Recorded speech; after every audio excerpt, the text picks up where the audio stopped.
आणीबाणीला 51 वर्ष पूर्ण झाल्याच्या निमित्तानं नवी मुंबई भारतीय जनता पक्षाच्या वतीनं नेरूळ येथील शिरवणे विद्यालय आणि ज्युनियर कॉलेजमध्ये 25 जून हा काळा दिवस म्हणून पाळण्यात आला.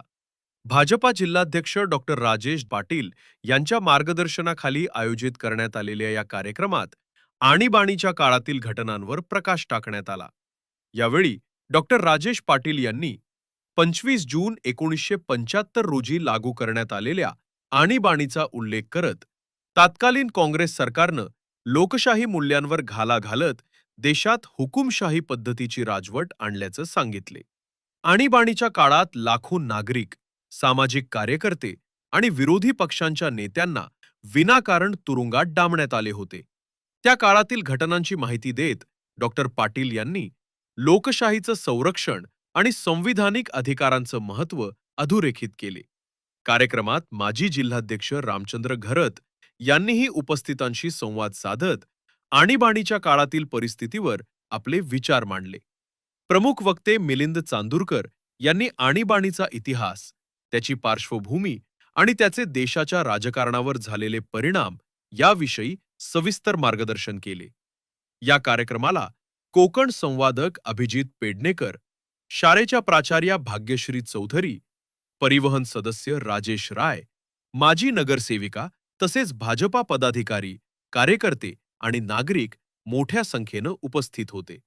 आणीबाणीच्या 51व्या स्मृतिदिनानिमित्त आयोजित या कार्यक्रमातून लोकशाहीचं रक्षण करण्याचा आणि त्या काळातील घटनांची नव्या पिढीला माहिती देण्याचा प्रयत्न करण्यात आला.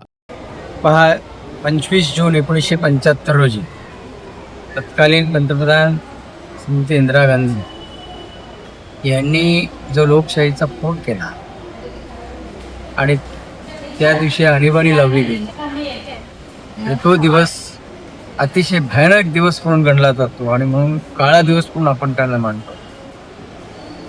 ज्या पद्धतीनं संविधानानुसार त्या ठिकाणी काम करणं अपेक्षित आहे, असलेल्या नागरिकांच्या हिताचे प्रश्न त्या ठिकाणी घेण्याऐवजी, त्यांना केंद्रबिंदू मानून काम करण्याऐवजी स्वतःला केंद्रबिंदू मानून त्या ठिकाणी काम करू लागले आणि त्याचे दुष्परिणाम संपूर्ण देशाला भोगायला लागले. आणि त्या संदर्भातच आज ह्या ठिकाणी भारतीय जनता पार्टीच्या माध्यमातून जे काही त्या ठिकाणी विद्यार्थी आहेत त्या विद्यार्थ्यांना वेगळ्या प्रकारचं मार्गदर्शन देण्यासाठी आम्ही बैठक आयोजित केली होती. कार्यकर्त्यांचा देखील या ठिकाणी संघटन चांगल्या प्रकारे होता. आपल्याला सगळ्यांना कल्पना आहे की श्रीमती इंदिरा गांधींनी जे आणीबाणी लावली गेली, त्या आणीबाणीविषयी बोलायला सोपं आहे, परंतु ती आणीबाणी ज्या परिस्थितीमध्ये लावली गेली ती परिस्थिती खूप भयानक आहे.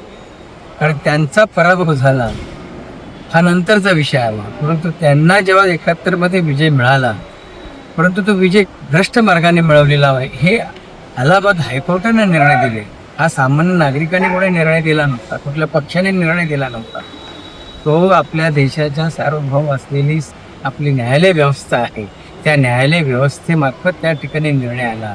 पण तो निर्णय मानणार नाही मास त्यावेळेच्या त्या ठिकाणी असलेल्या सरकारला होतं आणि त्याच माध्यमातून त्यांच्या पदरी पडलेले ते अपयश, मग त्या अपयशाच्या अनुषंगानं कुठल्याही प्रकारचे प्रमाण बाळगता नागरिकांना त्रासच द्यायचा आहे. मग त्यांनी त्या एका रात्रीमध्येच त्या ठिकाणी 25 जूनला तिथं एक अध्यादेश जाहीर केला आणि आणीबाणी संपूर्ण देशामध्ये. आता आणीबाणी जाहीर केली, ते नुसते आणीबाणी जाहीर नव्हती केली, त्या आणीबाणीचे नियम फार वेगळे होते, कायदे नव्हते. संविधान कायद्याने कुठल्याही प्रकारचं त्या नागरिकांचे हक्क त्यांना दिलेले नव्हते आणि ते सगळे हक्क स्वतःच्या ताब्यात ठेवून अनन्वित अन्याय पक्षीय कार्यकर्ते असतील, सामाजिक कार्यकर्ते असतील, त्यांना 1.5 वर्ष 2 वर्ष तुरुंगवास भोगावा लागला. कुठल्याही प्रकारची स्वायत्तता त्या ठिकाणी ठेवली नव्हती आणि अशा परिस्थितीमध्ये अनेकांना त्याचा त्रास झाला, अनेकांचे कुटुंब देखील उद्ध्वस्त झाले.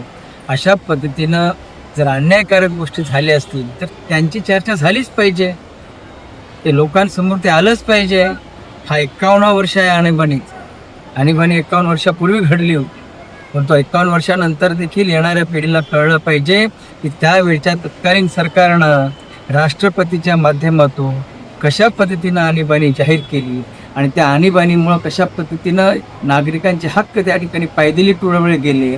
पत्रकार, त्यांनी राष्ट्रीय आपले त्यावेळचे नेते असतील, पक्षीय नेते असतील, सामाजिक कार्यकर्ते असतील, सामाजिक संघटनांचे वेगवेगळे पदाधिकारी असतील, प्रत्येकाला त्या ठिकाणी अजिबात एक टक्काही हक्क न ठेवता तुरुंगवास त्यांना भोगावा लागला. अशा पद्धतीच्या ह्या दिवसाचा त्या ठिकाणी निषेध करणं, खंडन करणं हे त्या ठिकाणी आमचं काम आहे. भारतीय जनता पार्टी ही देशहिताची काम करणारी पार्टी आहे आणि देशाच्या विरोधात जाऊन त्या ठिकाणी घेतलेले निर्णय, स्वतःचा अपयश लपवण्यासाठी घेतलेले त्या ठिकाणचे निर्णय, भारत देश म्हणजे त्यांच्या स्वतःची जागीरदारी अशा पद्धतीनं उन्मत्त झालेलं त्यावेळचं ते सरकार आणि त्यावेळचं ते नेहरू घराणं आणि त्या गोष्टींचं त्या ठिकाणी जे निर्णय घेतले ते चुकीचे होते. चुकीची गोष्ट ही लोकांसमोर आली पाहिजे आणि त्यासाठी भारतीय जनता पार्टीनं ह्या ठिकाणी आज आणीबाणीचा कार्यक्रम ठेवला, प्रदर्शनी ठेवली. त्या प्रदर्शनीच्या माध्यमातून अतिशय वैचारिक लेवलवरच्या ह्या प्रदर्शनी आहेत. एक एक प्रदर्शनी वाचल्यानंतर एक एक निबंध त्या ठिकाणी होईल. अशा पद्धतीचे विचार, अशा पद्धतीचे त्यावेळी घडलेल्या घटना, त्यावेळी त्या ठिकाणी डांबलेल्या लोकांचं त्या ठिकाणी वक्तव्य, या सगळ्या गोष्टींचा ऊहापोत्र असलेला हे आमची प्रदर्शनी आहे. प्रदर्शनी देखील ठेवली. चांगला उत्स्फूर्त प्रतिसाद ह्या ठिकाणी मिळाला. भारतीय जनता पार्टीच्या माध्यमातून या ठिकाणी आम्ही व्यवस्थित केलं. आमचे मिलिंद चांदूरकर जे आज त्या ठिकाणी खास वक्ते म्हणून आले, त्यांनी देखील त्या ठिकाणी हा विषय चांगल्या प्रकारे मांडला.